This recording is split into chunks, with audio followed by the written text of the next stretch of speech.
Okay, well, this is where I came a few weeks ago and I read the Time Tunnel story again by Swami Kriya. It's almost a year since Swami died. He died on April 21st, 2013. And in this year, I've been trying to do his work, to do things to spread his work, because I'm trying to follow his teachings, as we all are at Ananda, and all of us on the outside that have been moved and touched by all the 60-some plus years of work that he's done to try and spread the teachings of Yogananda. And what it's all for is for each of us to find liberation in this lifetime, which might seem like a far off, grandiose type of a thing, but really, it's not. I, as one, had to do it almost, because from habit and from my nervous system, my energy being so scattered, as I was getting older, was getting more confused, and my energies were getting bound up, tied up in knots, and it made my health bad. It made me nervous. It made me paranoid, and I kind of had to do something. My mom was very nervous, like me, and she didn't last past 56. Well, I'm 58 now. And I've known of Swami's and Master's teachings. I first found of them in my mid-20s, and then in my early 50s I found them again, and I sunk right into it. And I've been disciplining myself in certain ways as the teachings go, and I've been meditating. So what I think was different about the liberation that I'm finding, as opposed to Mom, is that we get in a feeling of anxiety with what we're doing. We're doing this, we may say we're house cleaning, or we're doing something at our desk, or we're working, or we're working out, and we don't want to be doing that. We're looking forward to the rest at the end of it, or we're looking forward to going to a swim, or going to see a movie, or getting to sit in our chair and watch TV. We're trying to get out of the moment. But the dead end came, and you're stuck in a corner when you finally got to that thing that you were looking forward to, and it was empty too, and there was nothing there, and you were just still anxious. So you thought, what am I going to do? Am I going to keep going through these lifetimes, hitting these dead ends and hurting myself? It hurts. It hurts really bad every time. I can't even sometimes sit in a moment without thinking, oh, I'm crawling out of my skin. I gotta get out of here. I don't want to be here now. So it reminds me of something Swami said about a woman who was dying and going through a lot of pain, and she said to her disciples that no, it wasn't enough to suffer for your beloved. And one other said, well, to suffer happily for your beloved. And she said, no, that smacks of ego too. To forget your suffering in the contemplation of the beloved. And so it is with each moment that we live. We have to forget the suffering in our contemplation of the beloved. And the beloved is your own magnetism, the warmth that you feel within yourself, that makes that sunset look so beautiful, that makes everything seem brighter. You know, when you're depressed, things seem gray, and everything has an evil kind of a dinginess to it.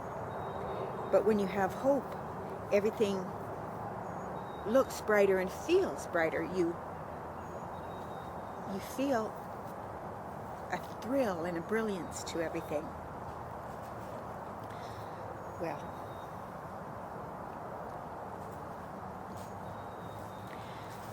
Master said that pain, and maybe you could use the word evil for pain. We have this flow, and our breathing, our breath, signifies something deeper. It's the feeling going up and the feeling coming down. And all the pain that you feel, all the suffering, and all the evil in the world is when there's a clash of that up-going energy that wants to rise and expand, but the downward energy hits against it, that's saying, no, I'm more comfortable in my habits, and I'm used to being this way. And you fly off the handle and get mad, or you justify yourself in feeling this way or that way, or angry or envious, or, well, I never had what they have, and I was never lucky enough to have this or that, so I'm justified in feeling the lack. But if we don't give in to those habitual feelings and say, no, that's just something that I'm feeling because of my habits. I'm not that. I was here before this body. I was here before any of the bodies that I've assumed in the eons of time that my energy has existed. And you can't destroy energy. You can't create it. Our souls we are living entities, and we belong to the one that is God, that created us, and we want to merge back into that.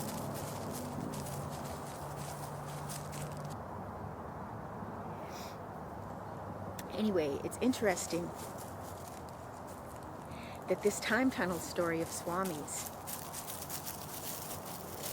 started when he was a little boy, and he and his brother lived in Romania. His dad was a big geologist for Esso oil in the early days when they were finding oil on the other continents, and they sent him to Romania, and so there was a little bunch of American kids living in Romania there, and he made up this story just a few years ago. He wrote The Time Tunnel in his late 80s, mid 80s, of him and his little brother finding a time tunnel in the Transylvanian woods.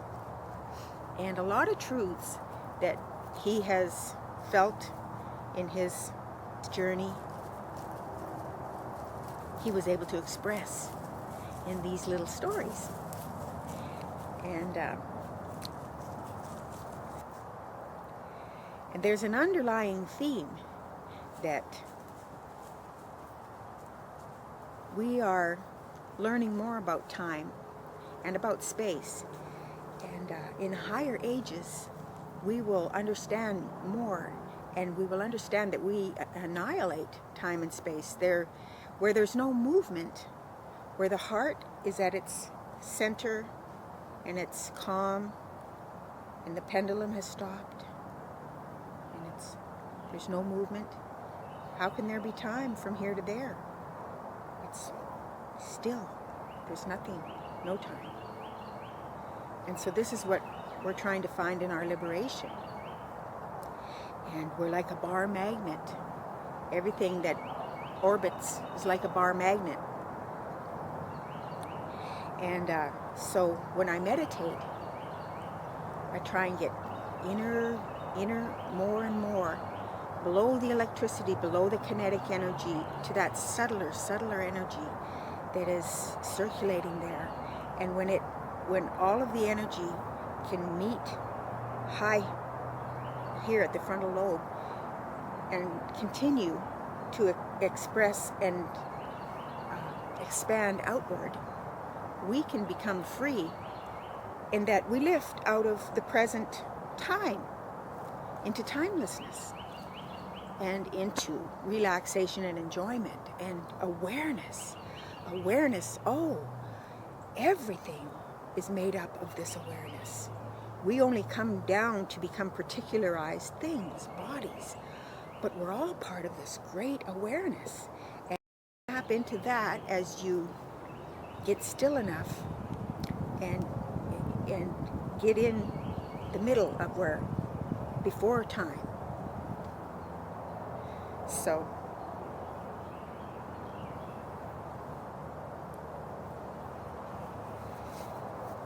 great sages, Jesus, Buddha, Yogananda, Krishna, many saints have come back again to try and help people to find this outlet. Because when we were created, creation itself is the bliss of the one creation. I mean, it's bubbling over with joy because that's its essence, that's what it is. And the joy exerted out into a creation of sorts. And in order for that creation to exist and not be absorbed back into the one, it had to project outward into something. So it projected out from the creator to ideas. And that ideas into energy, which was different densities of vibration. The vibration went out through the coalescence of stars and the formation of gases in the liquid state, and into the fiery state, and into the cooling and solidifying into matter. And at the end of matter, at the rocks and everything, there's very little awareness left. It's stuck. And we're in a low age then, because we're farthest away from this awareness that is the one of everything. So when the energy is very dim in the rocks, in matter, there is that call from the North Pole of the magnet. There's that call to come back. And so it is that the rocks, even into plants, they start to feel with their tendrils and can move a little bit towards the sun. And then by the animal state, they can use their senses. And then into the human state of existence, you are using your senses, but you also are opening up the heart. And with your reason, instead of thinking about this ego as being separate, if you start to, Swami said that reason, I've said before that he said that reason was like static, and you're trying to tune into a channel. Take away the reason, well, there is the intuition. You know, when you tried to think of something, you couldn't think of it, and you let your mind go and just rest it, pop, it's into your head. And that is intuition. Reason's got to be out of the way. He also said that reason was like watching. Reason differentiates things, and intuition sees everything as a whole. So there's no questions, there's just answer. But he said that reason watches, and intuition absorbs and is absorbed by consciousness. So I'm trying to work, since Swami died, on things that help me to find more awareness and consciousness. And if I try and tune into him and master and in their work, then it's like putting a bar of steel next to a magnet. They have that developed already, that beautiful circuitry that got magnetized so strongly. Well, you put a piece of steel near that kind of a magnet, and it becomes a magnet, doesn't it?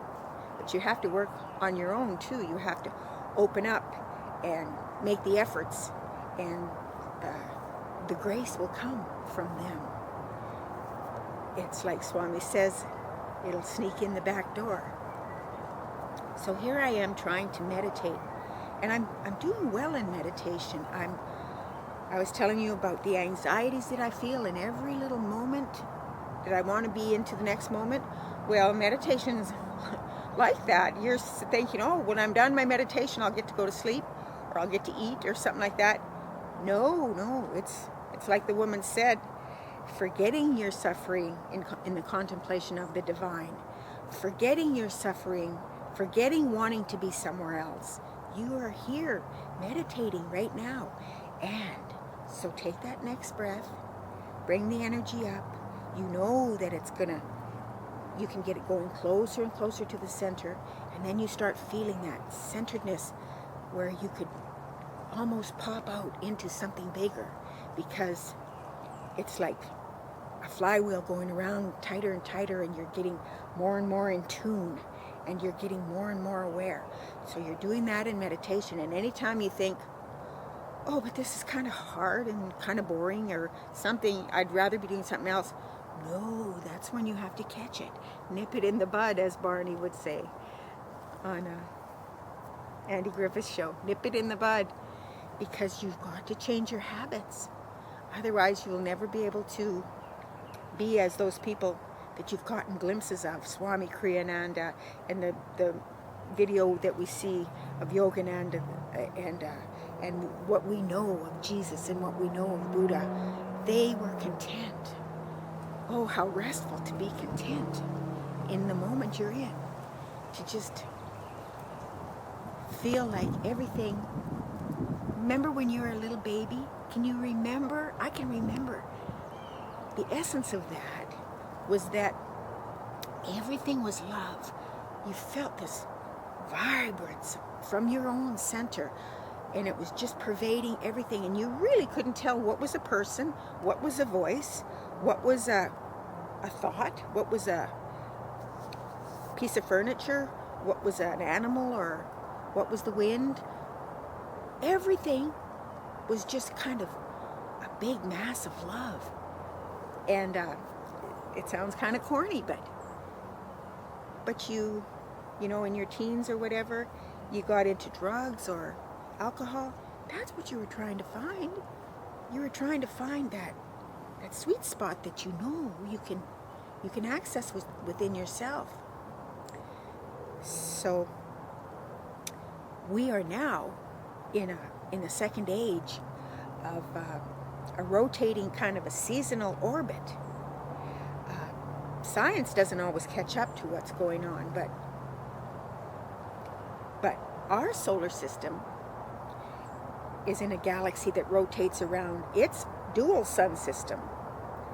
And when it's closest in its orbit to that sun system, then the kinetic energy, or whatever those subtle energies are really strong.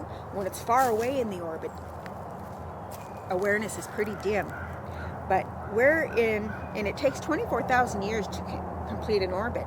But in the highest age, when that galaxy was closest as it's going to get to its dual sun core, people could communicate telepathically.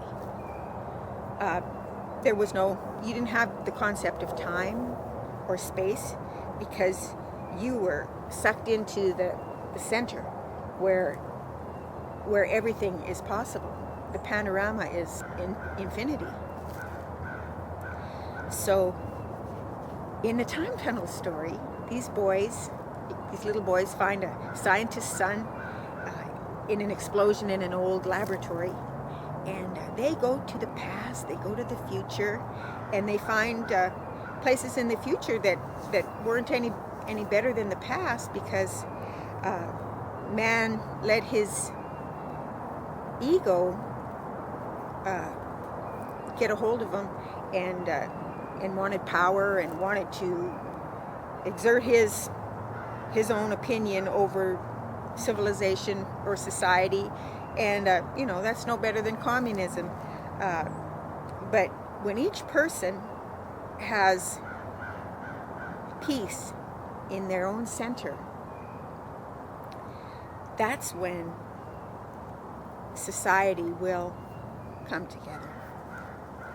they'll all feel like they belong to one another, that they are part of a bigger whole. And the perfect example of how people are in the highest age may be the little story in the time tunnel of Diogenes.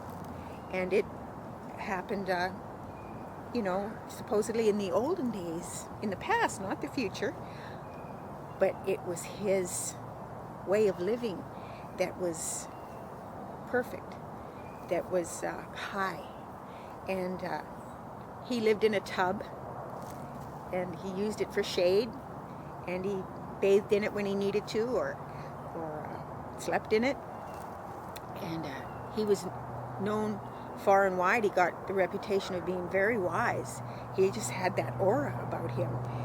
And he was wise. And the king came to see him one day to bestow a treasure of some kind on him, a thank you for, uplifting his surroundings the way he did by just existing. And so the king offered him a boon. What would you like? I'll give you anything. And Diogenes' answer was, could you move? You're standing in my sunlight. And that's what's important, your own light within. And to help other people expands that light. And to try and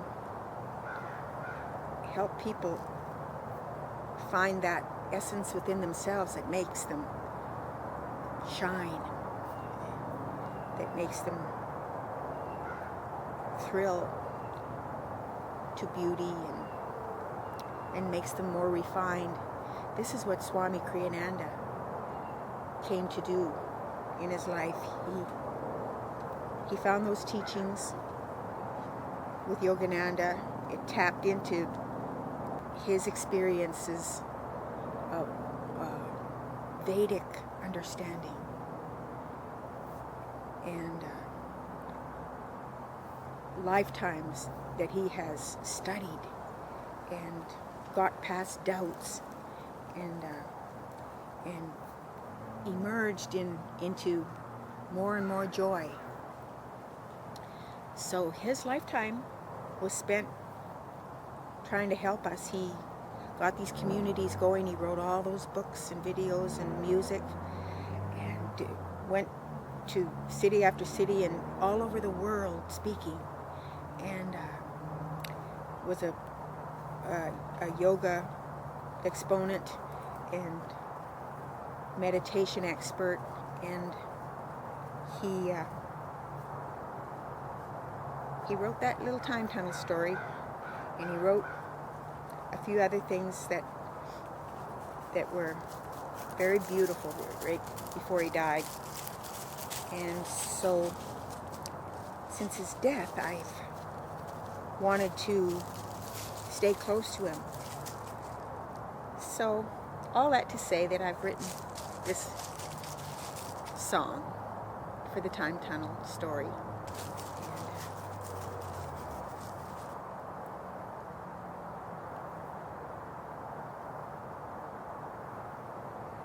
I look for Swami. Sometimes when I'm not sure what to do in my meditation, I think, well, I just want to be with you, sir.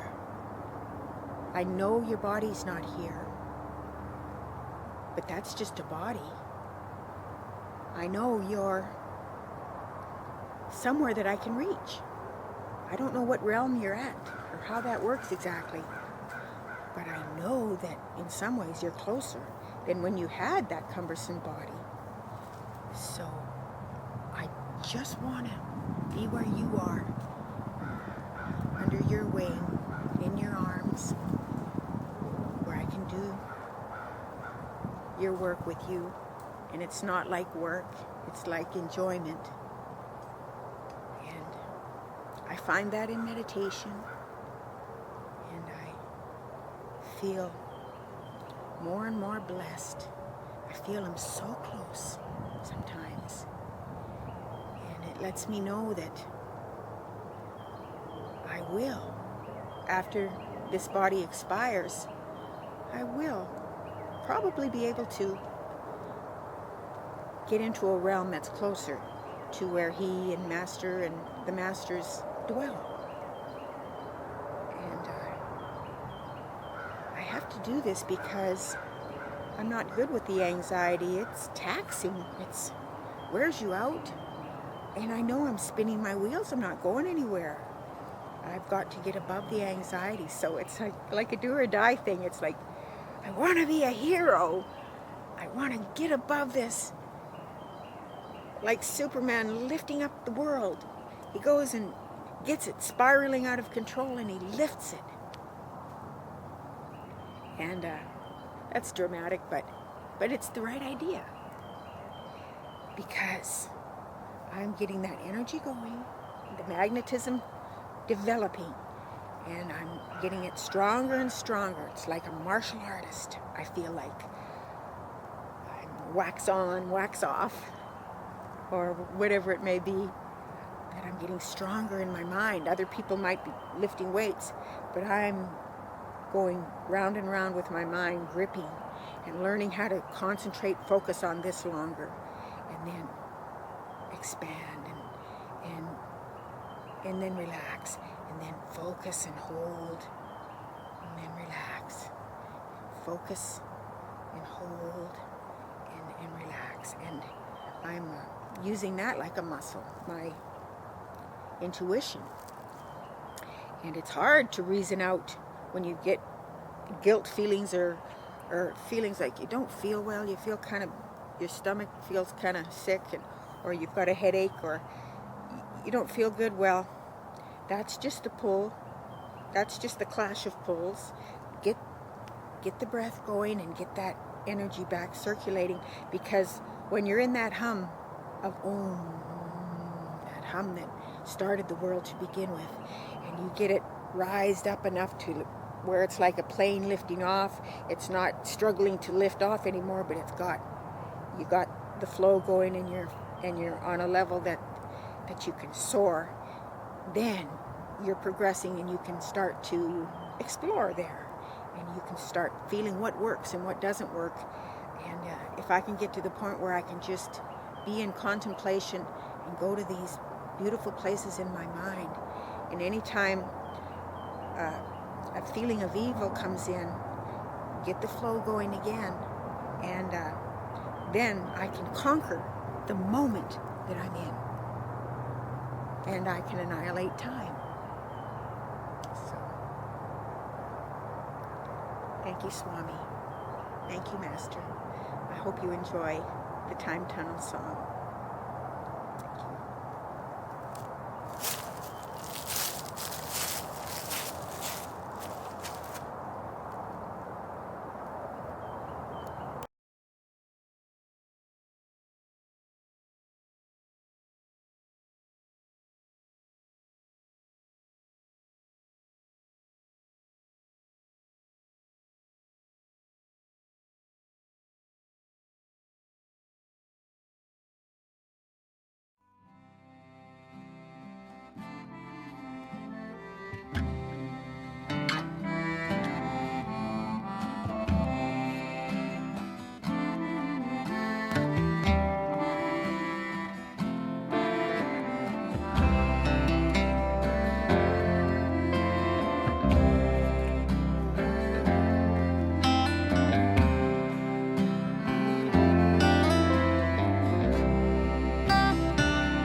Speaking about time, the students of Yogananda and Swami Kriyananda have compiled a compelling book called The Yugas.